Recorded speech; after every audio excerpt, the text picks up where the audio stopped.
من سال اولی که داشتم کنکور میدادم خیلی خوندم، شدم 7215. گفتم خب میمونم پشت کنکور. بابام نظامی بود، مجبور شدم برم بندرعباس.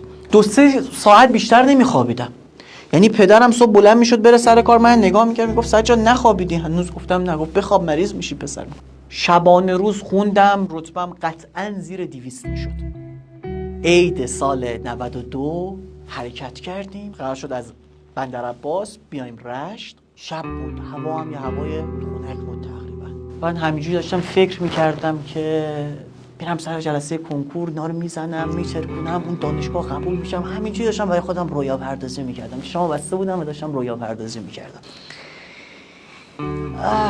چشامو باز کردم دیدم توی ICU بیمارستانم.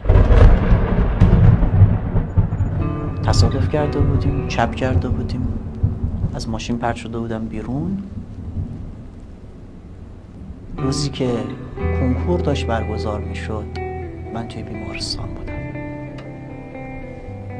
من انواع و اقسام شکست ها رو تجربه کردم که تو این کلاس هرس میخورم. نمیدونن دارن با این جوونیشون، با این عمرشون، با این سلامتشون چی کار میکنن. اینا دیگه بر نمیگرده.